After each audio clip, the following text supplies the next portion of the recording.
নমস্কাৰ motive of Assam চেনেললৈ আপোনালোকক স্বাগতম জনাইছোঁ।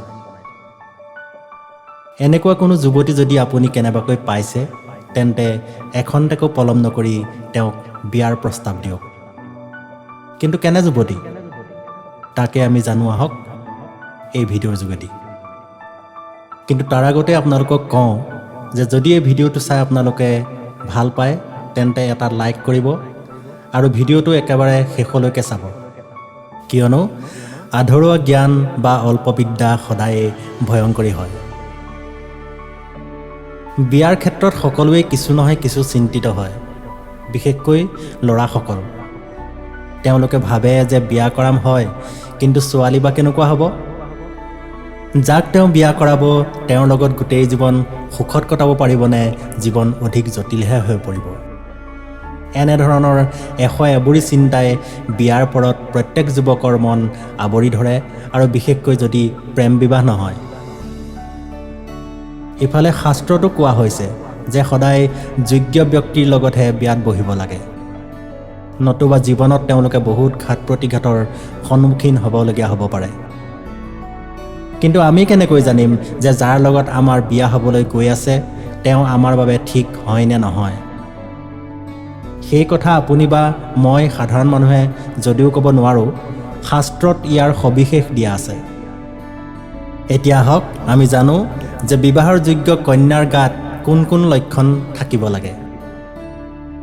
নম্বৰ 1, যদি কোনো কন্যা কাম কাজত যদিও কেঁচা তথাপিও তেওঁৰ ঘৰ বা সমাজৰ বিস্তৃত জ্ঞান আছে, তেন্তে সেই কন্যাক পোৱা মাত্ৰকে আপুনি বিবাহ কৰাওক।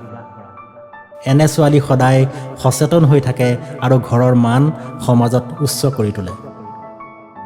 দ্বিতীয়তে, এগৰাকী বিবাহযোগ্য কন্যাৰ গাত এটা লক্ষণ সদায় থাকিব লাগিব যে তেওঁ সমাজৰ সকলোকে মান সন্মান দিয়ে।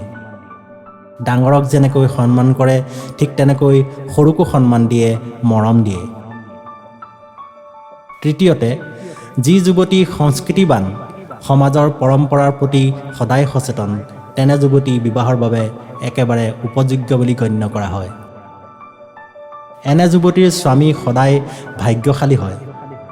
পূজা আৰু প্ৰাৰ্থনাৰ দ্বাৰা এনে যুৱতীয়ে ঘৰ এখনলৈ শান্তি আৰু সমৃদ্ধি কঢ়িয়াই আনে। চতুৰ্থতে, যি যুৱতীয়ে সাঁচিব জানে তেনে যুৱতীও বিবাহৰ বাবে অতি উপযোগী হয়। এনে যুৱতীয়ে ঘৰ এখনক আৰ্থিকভাৱে সদায় টনকিয়াল কৰি ৰাখে। এনে যুৱতী ঘৰ এখনত থাকিলে লক্ষ্মী দেৱী সদায় সন্তুষ্ট হৈ থাকে।